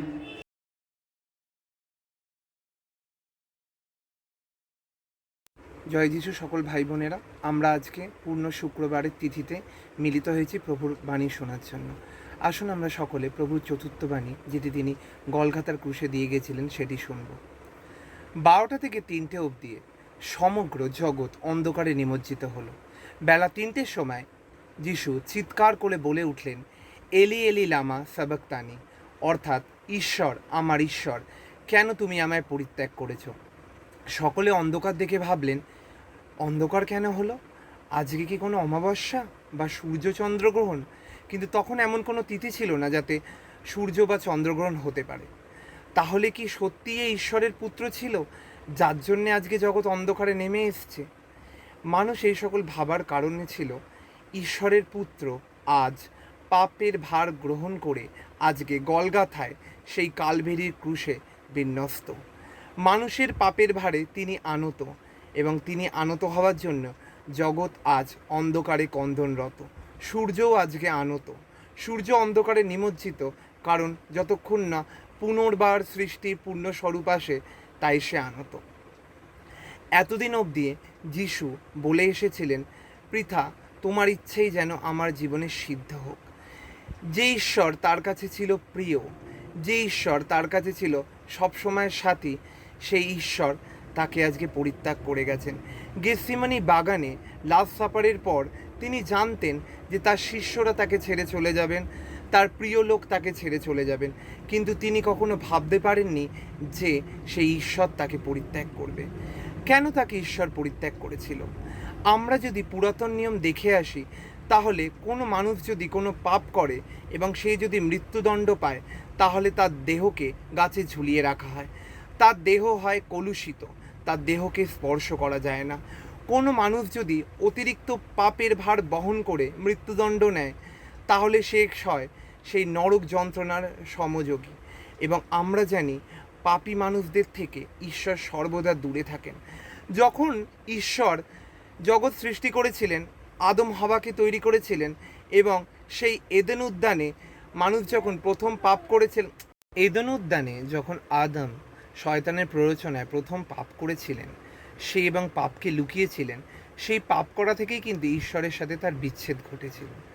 প্রথম আদম থেকে শেষ আদম অর্থাৎ প্রভু যিশু, যিনি ছিলেন প্রকৃতি ঈশ্বরজাত, ঈশ্বরের পুত্র, তার মৃত্যুতে সেই যে বিয়োগান্তক সেতু রচনা হয়েছিল, সেই সেতু ভেঙে গেল।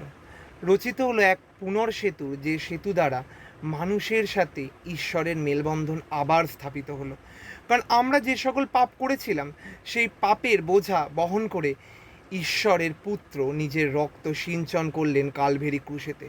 সেই পবিত্র রক্ত, কারণ আমরা শাস্ত্রে পড়েছি রক্ত সিঞ্চন ব্যতীত পাপের বোঝা কমানো যায় না বা পাপের ভার কমে না। সেই রক্ত তিনি সিঞ্চন করে গেলেন মানুষের জন্য, মানুষেরকে পাপ থেকে মুক্তি দেওয়ার জন্য। এবং তিনি দেখালেন যে কিভাবে নরমেধযজ্ঞতে তিনি নিজের মেদ ও মজ্জাকে আমাদের জন্য বলীকৃত করে গেলেন। ঈশ্বর তাকে পরিত্যাগ করেছিলেন এই কারণ তিনি পাপের বোঝা বহন করেছিলেন। তিনি পাপ না করেও পাপী হয়েছিলেন কেবলমাত্র মানুষের পাপ গ্রহণ করার জন্য। কিন্তু এখানে তিনি ঈশ্বরের সাথে আমাদের মাঝে যে তিষ্করণীয় পর্দা ছিল সেই পর্দাকে তিনি ক্ষতবিক্ষত করে গেলেন, সেই প্রাচীরকে তিনি চূর্ণ করে গেলেন আমাদের সাথে ঈশ্বরের যে এক বন্ধ দরজা ছিল, উন্মুক্ত করে গেলেন সেই দরজা, যেখানে আমরা সরাসরি কোনো রকম বলি দেয়া ছাড়া, কোনো রকম পাপার্থ বলি ছাড়াই ঈশ্বরের কাছে নিজের মনের আকুতি মিনতি প্রার্থনা জানাতে পারি। সত্যি ঈশ্বর কত মহান! তিনি মৃত্যুমুখে গিয়েও আমাদের জন্য সেই কার্য করে গেলেন, যেই কার্য আর কেউ করা সম্ভব ছিল না। কারণ প্রত্যেকে হয়তো পাপ মোচনের জন্য অনেক কিছু করতে পারেন, কিন্তু তিনি যে নিজের মহামূল্যবান জীবন, মহামূল্যবান রক্ত আমাদের জন্য ক্ষতবিক্ষত করে গেলেন, যেন সেই রক্ত দ্বারা আমরা কলুষিত মুক্ত হতে পারি, আমরা পবিত্র হতে পারি। এবং তাই তিনি দেখিয়ে গেলেন যে আমাদের জন্য তিনি কত মহান। ঈশ্বরের বাক্যে আশীর্বাদ করুক।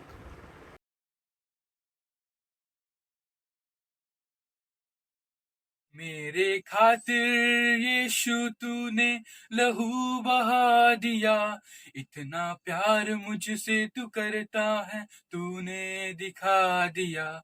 मेरे खातिर यीशु तूने लहू बहा दिया, कितना प्यार मुझसे तू करता है तूने दिखा दिया। इतना प्यार ना किसी ने किया, तुझ जैसा ये प्यार ना कोई दे पाएगा। इतना प्यार ना किसी ने किया, तुझ जैसा ये प्यार ना कोई दे पाएगा। कुर्बानी देने वो चल पड़ा है, अपने जान को उस क्रूस पर। कुर्बानी देने वो चल पड़ा है, अपने जान को उस क्रूस पर। मेरे यीशु ने कोड़े खाए हैं, दर्द हुआ था फिर भी सह लिया है। मेरे यीशु ने कोड़े खाए हैं, दर्द हुआ था फिर भी सह लिया है। इतना प्यार ना कोई दे पाएगा, तुझ जैसा ये प्यार ना कोई दे पाएगा। इतना प्यार ना किसी ने किया, तुझ जैसा ये प्यार ना कोई दे पाएगा। उस सूली पर मेरा यीशु है, मुझे पापों से छुड़ाने को। उस सूली पर मेरा यीशु है, मुझे पापों से छुड़ाने को।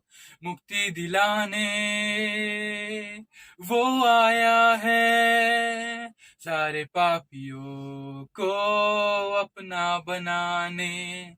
मुक्ति दिलाने वो आया है, सारे पापियों को अपना बनाने। इतना प्यार ना किसी ने किया, तुझ जैसा यही प्यार ना कोई दे पाएगा। इतना प्यार ना किसी ने किया, तुझ जैसा यही प्यार ना कोई दे पाएगा। उस दिन को याद करते हुए हमारे आँख भी भर जाते हैं। उस दिन को याद करते हुए हमारे आँख भी भर जाते हैं। यीशु का प्यार इतना बड़ा है, उसके बहते लहू में दिखता है। यीशु का प्यार इतना बड़ा है, उसके बहते लहू में दिखता है। इतना प्यार ना किसी ने किया, तुझ जैसा ये प्यार ना कोई दे पाएगा। इतना प्यार ना किसी ने किया, तुझ जैसा ये प्यार ना कोई दे पाएगा। मेरे खातिर यीशु तूने लहू बहा दिया, इतना प्यार मुझसे तू करता है, तूने दिखा दिया। मेरे खातिर यीशु तूने लहू बहा दिया, इतना प्यार मुझसे तू करता है, तूने दिखा दिया। आमीन।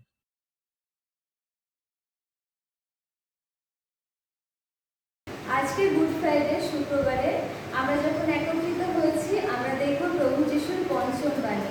তিনি বললেন যে আমি তৃষিত।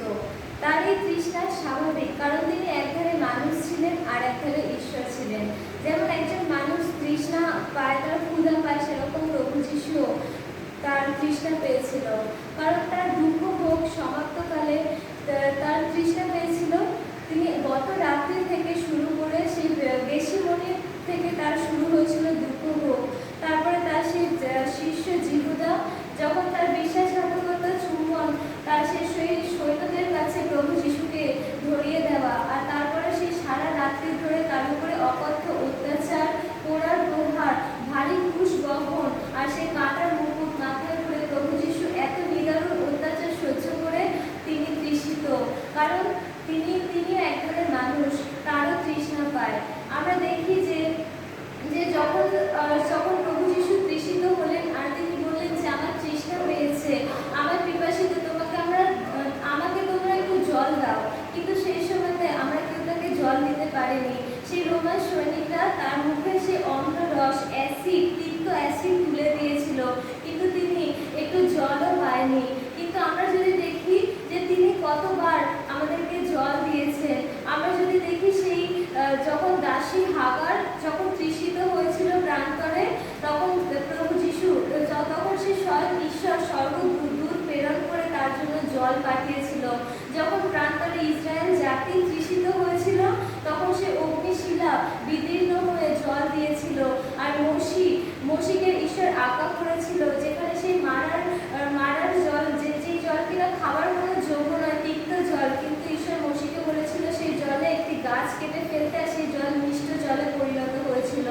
আবার যদি দেখি যে প্রভু যিশু নিজে যখন সেই কানা নগরের বিয়ে বাড়িতে যায়, সেখানে গিয়ে প্রভু যিশু সেই জলকে মিষ্ট দ্রাক্ষারসে পরিণত করেছিল। কিন্তু আজ যখন প্রভু যিশু নিজে জল চাইছে, তখন তিনি জল পাননি। এই জল কিন্তু প্রভু যিশু চাননি যে আমরা তাকে জল দিই, কিন্তু প্রভু যিশু চেয়েছেন যে আমরা তার কাছে আসি। তিনি সমরীয় নারীর জন্য সেই ওয়েট করেছিলেন, সেই সুকরনামা জায়গা, সেখানে প্রভু যিশু জল চেয়েছিলেন সেই সমরীয় নারীর কাছে। কিন্তু সেই জল বলতে সমরীয় নারীর কাছে প্রভু জল চাননি। তিনি চেয়েছিলেন যে সমরীয় নারী সেই আত্মাকে, তার সেই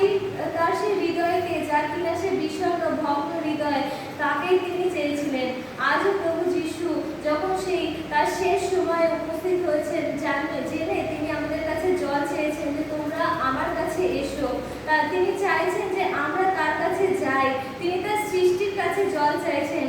এটা নয় কি তিনি নিজের জল নিজে যোগান দিতে পারেন না, কিন্তু তিনি এটা চান যে আমরা যেন তার কাছে আসি, তার পরিত্রাণ আমরা আমাদের জীবনে পাই, যাতে কিনা যে তার সেই দেওয়া জীবন জল আমাদের জীবন থেকে জলের স্রোত বয়ে নিয়ে যায়, আর সেই জলই প্রভু যিশুকে তার তৃষ্ণাকে মেটাতে পারে। কারণ তিনি বলেছেন যে যদি কেউ তৃষিত হয় তো তাহলে সে আমার কাছে এসে পান করুক, তিনি আমাদেরকে জীবন জল দেবেন। তাই আমাদের আজকে দরকার যে প্রভু যিশুর কাছে, সেই প্রভু যিশুর কাছে এসে তার পরিত্রাণকে গ্রহণ করা, আর তার দেওয়া জল আমাদের জীবনে নেওয়া, যা কিনা আমাদের জীবন থেকে জীবন্ত জলের নদী বইয়ে দিতে পারে, আর সেই জলই একমাত্র প্রভু যিশুকে তৃষ্ণার নিবারণ করতে পারে।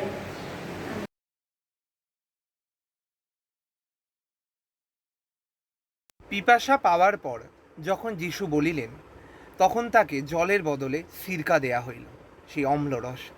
এবং সিরকা গ্রহণ করার পর যিশু বলে উঠিলেন, তেতেলেস্তাই, অর্থাৎ সমাপ্ত হইল। ঈশ্বর যখন জগৎ সৃষ্টি করেছিলেন এবং ঈশ্বর যখন তার মতো আদমকে সৃষ্টি করেছিলেন, সেই 6 দিনে তিনি সমগ্র পৃথিবীকে সৃষ্টি করেছিলেন। 7ম দিন ছিল ঈশ্বরের বিশ্রামবার, অর্থাৎ 6 দিনে তিনি পৃথিবী সৃষ্টির কাজ সমাপ্ত করেছিলেন। প্রথমে যখন তিনি পৃথিবী সৃষ্টির কাজ তথা মনুষ্য সৃষ্টির কাজ করেছিলেন, তখন তা ছিল এক আনন্দের কাজ, তা ছিল এক সুরচনার কাজ, তাতে ছিল না কোনো বাধা। কিন্তু দ্বিতীয়বারে যখন তিনি সৃষ্টি করতে যাচ্ছিলেন, তখন পদে পদে ছিল বাধা। বাধা ছিল মানুষের মনের ভিতর পাপ, আর মানুষের মনের বাইরে পৃথিবীতে সেই অন্ধকার অধিপতির সঙ্গে পদে পদে বাধা, যে কখনোই চায় না মানুষের পরিত্রাণ হোক। মানুষ সদা জন্ম থেকে পাপের বোঝায় বহিত, পাপের দাসত্বে শৃঙ্খলিত। সেই পাপের দাসত্ব থেকে মানুষকে মুক্তি দেওয়ার জন্য ঈশ্বরের পুত্র আজকে যুপকাষ্ঠে দণ্ডায়মান হলেন। গলগাথা প্রান্তরে কালভেরি ক্রুশে তিনি নিজের রক্ত সিঞ্চন দ্বারা মানুষের সেই পাপের ভার চিরতরে নিজের কাঁধে তুলে নিলেন, এবং এখানে তার কার্য সম্পন্ন হইল। ঈশ্বর তাকে যে কার্য দিয়েছিলেন, কারণ শাস্ত্রে তিনি বলেছিলেন, ঈশ্বর যে কার্য করতে বলেন আমি সেই কার্যই করি। সেই কার্য সমাপ্ত করে তিনি জয়ীভাবে বললেন, সমাপ্ত হলো।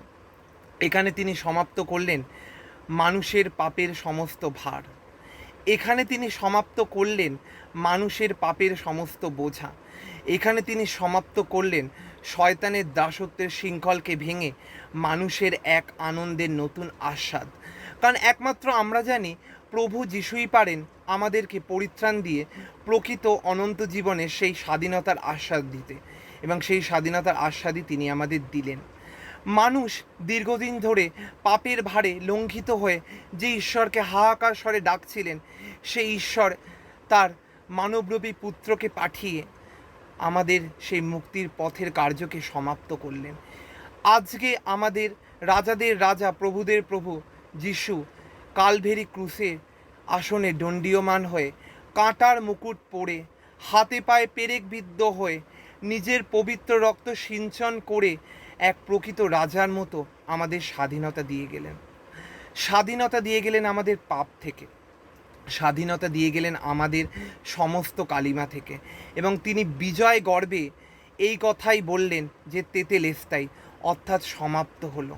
অর্থাৎ প্রভু ঈশ্বর তাকে যে কার্য দিয়েছিলেন সেই কার্য তিনি সঠিকভাবে সমাপ্ত করতে পারলেন। পথে নানা রকম বাধা থাকা সত্ত্বেও তিনি সেই কার্যগুলি সমাপ্ত করলেন, যাতে পিতার কাছে তিনি দেখাতে পারেন। আজকে একজন বিশ্বাসীও যখন আমরা প্রভুর কার্য করতে পারি সঠিকভাবে, আমরাও নিজের শেষ জীবনে বলতে পারবো যে সমাপ্ত হলো। কারণ আমাদের যে কার্য নিয়ে আমরা পৃথিবীতে এসেছিলাম, যে প্রভুর কার্য আমরা করতে পেরেছি, তা বিজয় গর্বে আমরা সসম্মানে বলতে পারি। সেই প্রথম কার্য সিদ্ধ করে প্রভু যিশু বলে গেলেন সমাপ্ত হলো।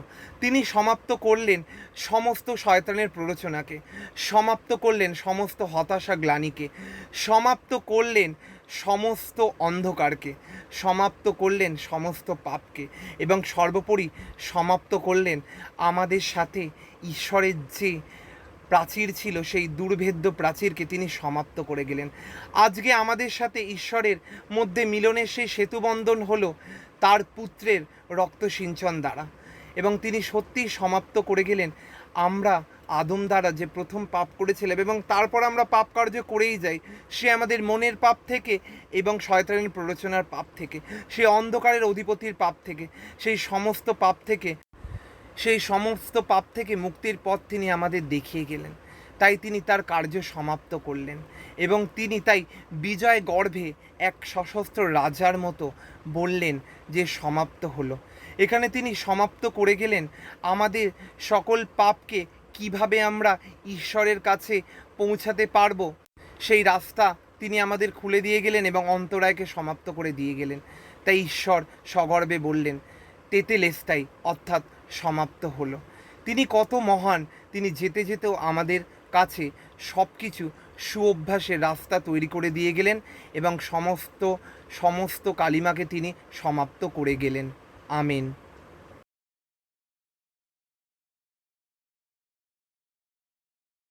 Praise the Lord. मैंने कभी जाना नहीं, मैंने कभी समझा नहीं कि ऐसा प्यार तूने मुझसे किया। ज़माना रुक जाएगा, वक्त भी थम जाएगा, पर तेरा प्यार है सदा मेरे लिए। मैंने कभी जाना नहीं, मैंने कभी समझा नहीं कि ऐसा प्यार तूने मुझसे किया। ज़माना रुक जाएगा, वक्त भी थम जाएगा, पर तेरा प्यार है सदा मेरे लिए। मेरी चाहत से बड़ा है तू, मेरे दिल में तू ही बसा है। मेरी चाहत से बड़ा है तू, मेरे दिल में तू ही बसा है।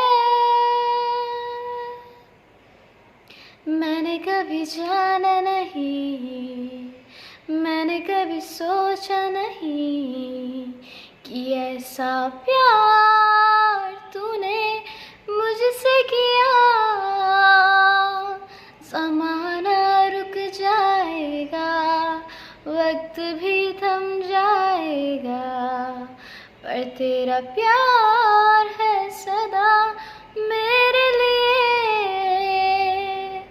ज़माना रुक जाएगा, वक्त भी थम जाएगा, पर तेरा प्यार है सदा मेरे लिए। आमीन।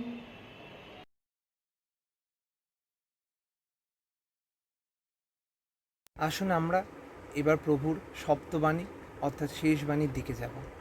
হঠাৎ উচ্চস্বরে প্রভু যীশু বলে উঠিলেন, পিতা তোমার হস্তে আমার আত্মা সমর্পণ করি, এই বলিয়া যীশু প্রাণত্যাগ করিলেন।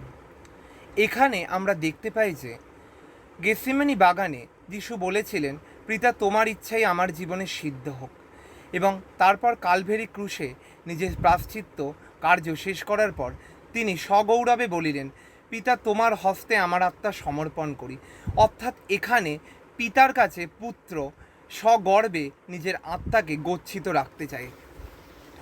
যে কার্য ঈশ্বর তাকে দিয়েছিলেন সে কার্য তিনি সগর্বে করে নিশ্চিতভাবে তার আত্মাকে পিতার হস্তে সমর্পণ করে যেতে চাইছেন।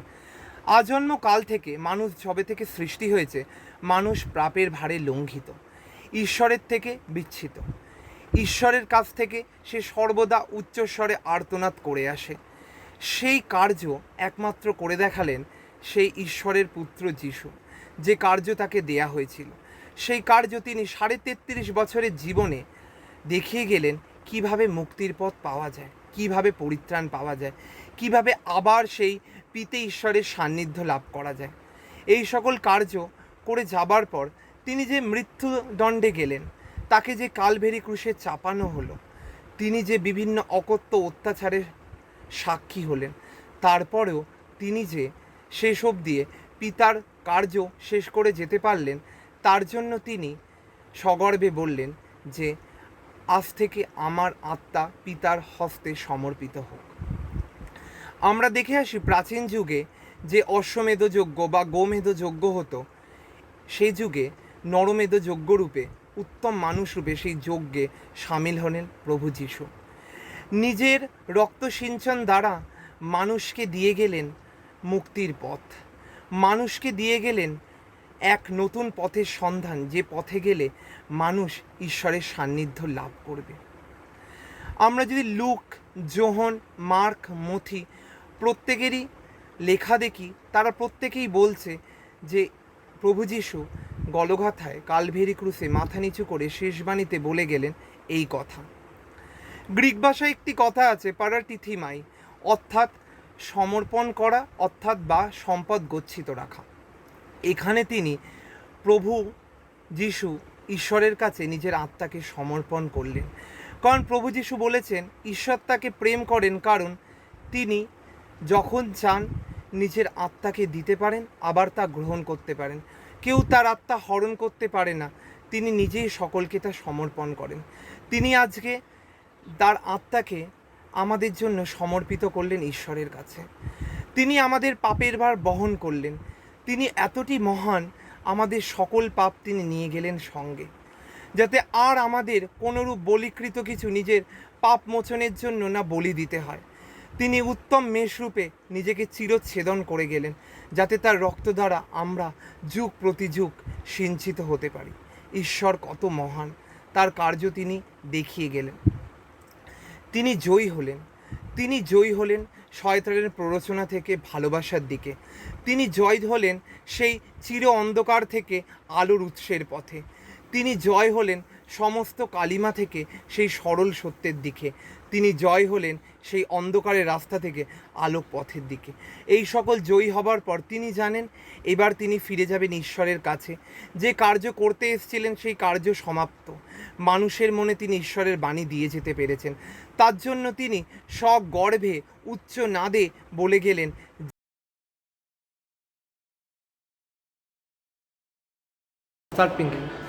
अब आओ चाँद से, अब आओ दर्द से, अब आओ धो लो अपनी आप को मर्ज से, अब आओ देख लो उस बहती धार को, जो बताती है उसके प्यार को। अब आओ पापियों, अब आओ धर्मियों, अब आओ सारी संसार की जातियों, अब आओ देख लो क्या उसने है किया, है हमारा दर्द सह दिया। क्रूस पर जा उसने अपनी दी, मिल गई हमें जिंदगी याद कर उस बहते स्रोत को, जो बहा तेरे लिए है मेरे लिए। क्रूस पर जा उसने अपनी दी, मिल गई हमें जिंदगी याद कर उस बहते स्रोत को, जो बहा तेरे लिए है मेरे लिए। उछल के गिर रहा, उठ के गिर रहा, है चुपचाप कुछ भी ना कह रहा, जो सह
আশা করি আপনারা সেই বাণীগুলো যখন শুনছিলেন, উপলব্ধি করছিলেন, এই 7খানা বাণী, 7 রকম পরিচয় আমরা পেলাম। প্রত্যেকটা বাণীর সঙ্গে জড়িত আছে তার অর্থ। প্রত্যেকটা বাণীর মধ্যে দিয়ে প্রভু যীশু আমাদের দেখিয়েছেন আমাদের কি করণীয় কাজ। প্রথম বাণী ক্ষমার বাণী ছিল, পিতা এদের ক্ষমা করে এরা কি করছে জানে না। দ্বিতীয় বাণী ছিল পরিত্রাণের বাণী, অদ্বৈ তুমি আমার সাথে পরম দেশে যাবে। সে দস্যুকে সে বলেছিল, যে দস্যুরা প্রথমে তাকে অবহেলা করেছিল, কিন্তু পরবর্তীকালে সেই একজন দস্যু মন পরিবর্তন করলো আর তাকে বললো, অদ্বৈ তুমি আমার সাথে পরম দেশে যাবে। থার্ড বাণী ছিল ভালোবাসার বাণী, হে নারী ওই দেখো তোমার পুত্র, ওই দেখো তোমার পুত্র, ওই দেখো তোমার মাতা। তিনি দায়িত্ব দিয়ে গেলেন তার প্রিয় মাকে, তার সে জনের হাতে, জনকে তিনি হাতে দিলেন। নেক্সট বাণী ছিল আত্মিক দুঃখ ভোগের বাণী, চতুর্থ বাণী, ও ঈশ্বর আমার তুমি কেন আমায় পরিত্যাগ করেছো, কেন তুমি আমায় পরিত্যাগ করেছো, এলি এলি লামা সাবাক্তানি। আর তারপরে তার নেক্সট বাণী হচ্ছে কি দৈহিক দুঃখ ভোগের বাণী, আমার পিপাসা পাইয়াছে। এবং সেই ষষ্ঠ বাণী ছিল সাফল্যের বাণী, সমাপ্ত হইল। যা তিনি পিতা তাকে যা কাজ সব তিনি সমাপ্ত করলেন, কোনো কিছু কাজ তিনি ইনকমপ্লিট করে রাখেননি। ভাই বোন, এই বাণীর মধ্যে দিয়ে আমরা দেখলাম সবকিছু তিনি কি করলেন, কমপ্লিট করলেন। আর লাস্ট সপ্তম বাণী আত্মসমর্পণের বাণী, পিতা তোমার হস্তে আমার আত্মাকে সমর্পণ করি। ও পিতা তোমার হস্তে আমার আত্মাকে কি করি, সমর্পণ করি। সমর্পণের বাণী, যেটা আজকে আমাদের জন্য দরকার, সমর্পণ, সবটাকে আমরা সমর্পণ করি। এই 7টি বাণী, 7টি পর্যায়ে আমরা দেখেছি, 7টি বাণী, 7টি শিক্ষা পেয়েছি। এখন প্রশ্ন হচ্ছে আপনি এবং আমি আজকে আমরা কোন জিনিসটা ল্যাকিং করছে আমাদের জীবনে, কোন জিনিসটা আমরা ল্যাকিং করছি। ভাই বোন, আর এই বাণী বর তারপরে কি হলো না, প্রভু যীশু কি হলো, বেলা অনুমান 6ষ্ঠ ঘটিকায়, নবম ঘটিকা, 6ষ্ঠ ঘটে নবম ঘটিকা পর্যন্ত কি, 6ষ্ঠ থেকে নবম ঘটিকার মধ্যে সারা দেশ অন্ধকার হয়ে গেল, সূর্যের আলো সেখানে ছিল না, মন্দিরের তিস্করণী মাঝখানে কি করলো, ছিঁড়ে গেল। যীশু উচ্চভাবে চিৎকার করে তখন বললেন, পিতা তোমার রাস্তা আমার আত্মা কি করি, সমর্পণ করি। এবং তারপরে কি হলো না, দূরে দাঁড়িয়ে সব ছিলকে তারা দেখছিলেন, আর তারপরে তার কি হলো, তিনি সমর্পণ করলেন, তার প্রাণ আর ছিল না। নেক্সট এপিসোড, তার এই ঘটনার পর, তার সমর্পণের পর তার আত্মা যখন পিতার কাছে তিনি গচ্ছিত দিলেন, আর তারপরে জোসেফ, আরমাথিয়ার জোসেফ, তিনি এই পিলাতের কাছে অনুনয় করলেন যেন তার বডিকে ছেড়ে দেয়, এবং পিলাত দিলেন, তিনি সেই বডি সেখান থেকে নামালো, ক্রুশ থেকে নামানো, এবং তাকে সরু চাদরে মুড়িয়ে শৈলকদিতে এমন একটা কবরের মধ্যে রাখলো, যা নাকি কেউ কোনোদিন সেখানে কোনো কেউ তাকে কোনো লোককে সেখানে প্রবেশ করানো হয়নি, এবং সেখানে তাকে রাখা হয়নি, এমন জায়গায় তাকে ঢোকানো হলো। এবং সেইখানে যারা বিশ্রামবারে কি করলো, আরো সন্নিকট, কারণ বিশ্রামবার সামনেই ছিল, তারা তারা কি করলো, প্রস্তুতি নিচ্ছিল। স্ত্রীলোকেরা যারা গলিল থেকে এসেছিল, তারা পশ্চাৎ সেই কবর গেল, এবং কবরে তার দেহ রাখার যেখানে সেখানে তারা দেখলেন, এবং পরে তারা কি করলেন, তারা ফেরত গেল, কারণ তারা সুগন্ধি দ্রব্য তৈল প্রস্তুত করতে লাগলো। এই হচ্ছে আমরা জানি ভাই বোন, যে যখন তাকে সেই কবরের মধ্যে রাখা হলো, এবং তাকে তার সেই সমস্ত কিছু পূর্ণতা লাভ করলো, যেসব ভাববাদী পুস্তকে যিশুর জন্মের 700 বছর আগে বলেছিল, সে যে ভাববাণী করেছিল ক্রুসিফিকশনের জন্য, তার ক্রুশের মৃত্যু, সেই ভাববাণী পূর্ণতা লাভ করলো। আর আজকে সেই দিন এসছে, প্রভু যিশু তাকে সেখানে কবরের মধ্যে রাখা হলো। আমরা জানি কিভাবে সেখানে কবর থেকে কি করলেন, বিজয় হয়ে বেরিয়ে আসলেন। কবর তাকে কি করতে পারেনি, কবর মৃত্যু তাকে সেখানে রাখতে পারেনি, মৃত্যু তাকে কি করতে পারেনি, তার উপর তাকে থামিয়ে দিতে পারেনি, কারণ মৃত্যুকে তিনি জয় করেছিলেন। আর যখন তার সমর্পণ করছিলেন, আর সেই মন্দির তিস্করণীর পর্দা ছিঁড়ে গেছিল, এবং যারা চৌকি দিচ্ছিল, যারা পাহারা দিচ্ছিল, তারা ভয় পেয়ে গেল, তারা বলতে লাগলো, সত্যি ঈশ্বরের পুত্র। লোকলিখিত সুসমাচার, মতিলিখিত সুসমাচার আমরা দেখতে পাই একই ঘটনা পুনরাবৃত্তি। এবং সেই মতিলিখিত সুসমাচার 27 অধ্যায়ে আমরা দেখতে পাই যে কিভাবে যদি 47 থেকে আমরা দেখি, সেখানে দেখতে পাবো কিভাবে সেখানে তার কবর থেকে তারা কি করলো না, সেই কবরে পাহারা বসালো, এবং সেখানকার দেখুন শতপথী কি করলো, কবরে পাহাড়েতে কেউ তাদেরকে তুলে নিয়ে যেতে না, তার কবর থেকে তার দেহকে তুলে নিয়ে যেতে, কারণ তিনি বলেছেন 3 দিনের পর তিনি আবার উঠবেন। এই বাক্য সম্পর্কে তারা শুনেছে, তো তারা ভীত ছিল যে হয়তো আবার কেউ তার দেহকে চুরি করে নিয়ে যাবে। এবং এরপরে এই অরমাথিয়া যোসেফ যখন তাকে এখানে রাখা হলো, কবরে প্রহরী রাখলো। মতিলিখিত সুসমাচার 27 অধ্যায় 62 সেখানে বলছে প্রহরী রাখা হলো, এবং পিলাত সে বলছিল 3য় দিবসে তার কবর চৌকিতে আজ্ঞা করলো। 5 শিষ্যরা সে বলে যে, এবং চুরি করে নিয়ে গিয়ে বলে তিনি মৃতদেহ থেকে উত্থাপিত হয়েছে। তাদের কত ভয় ছিল, না তা করেনি। এই পিলাত তাদেরকে বললেন, তোমরা কি করো, এক পাহারা দাও। প্রহরী দল ঠিক করলো এত সময় রক্ষা করো, এবং মুদ্রাঙ্ক দিয়ে রক্ষা করতে লাগলো, পাথরের মুদ্রাঙ্ক দিয়ে, অর্থাৎ পাথর। কিন্তু দেখা গেল কি, মৃত্যু তাকে সেখানে রোধ করতে পারে। তিনি মৃত্যুকে জয় করে বেরিয়ে এসেছিলেন, আমার প্রিয় ভাই, পুনরুত্থিত খ্রিস্ট আজও আমাদের সামনে আছে, প্রসারিত খ্রিস্ট আজও আমাদের সামনে আছে, আজকে আপনার এবং আমার। তাই যাকে আরেকবার যারা আমরা হারিয়ে গেছি, যারা আজকে আমাদের সংসারের চাপে হারিয়ে ফেলেছি, যারা আমাদের প্যাশন চলে গেছে, পরিত্রাণ হারিয়ে ফেলেছে, আজ তিনি বলেছেন পরিত্রাণ আমার কাছে আছে। পরাশ্রান্ত ভারাক্রান্ত লোক সকল আসো আমার কাছে, আমি তোমাদের বিশ্রাম, আসুন। তিনি আজও ডাকছেন দুহাত বাড়িয়ে, আজও ডাকছেন, চলে আসুন আজকে পিতার কাছে সমর্পণ করুন। অর্ধই পরিত্রাণের দিবস। এই পরিত্রাণ অবহেলা করলে আমরা কি প্রকারে রক্ষা পাইব? আজই পরিত্রাণের দিবস, আর বিলম্ব নয়। হালেলুয়া প্রভু। আজকে তোমার কাছে প্রার্থনা করছি, যত জিনিস আর বিশ্বের সাথে শুনছে পরিত্রাণের বাক্য থেকে দাও। প্রার্থনা করি সেই আত্মাগুলোকে নিয়ে এসে প্রভু, আত্মাগুলোকে তোমার সেই বুঝ দাও, তোমার সেই পরিত্রাণের আনন্দ তুমি দাও। প্রার্থনা করি পাপের ক্ষমা তুমি তাদেরকে দাও। আর আজকে যেন প্রভু সেই সমস্ত কিছু ভেঙে তারা আসতে পারে, পাপের সমস্ত জালকে ভেঙে, বেড়া জালকে ভেঙে তোমার কাছে আসো প্রভু।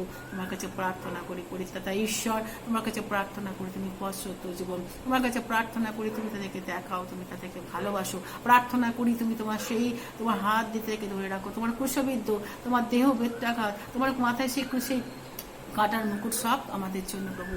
আমার কাছে প্রার্থনা করছি প্রভু, তাদেরকে তোমার সেই ভালোবাসার পরিচয় দাও। প্রার্থনা করছি প্রভু, মনকে পরিবর্তন করো, না আত্মা একটা আত্মা বিনষ্ট না, কিন্তু প্রত্যেকে মন পরিবর্তন করো প্রভু। এই তোমার ইচ্ছা, দয়া করো, কৃপা করো। প্রভু যিশুর নামে প্রার্থনা চাইলাম, আমেন।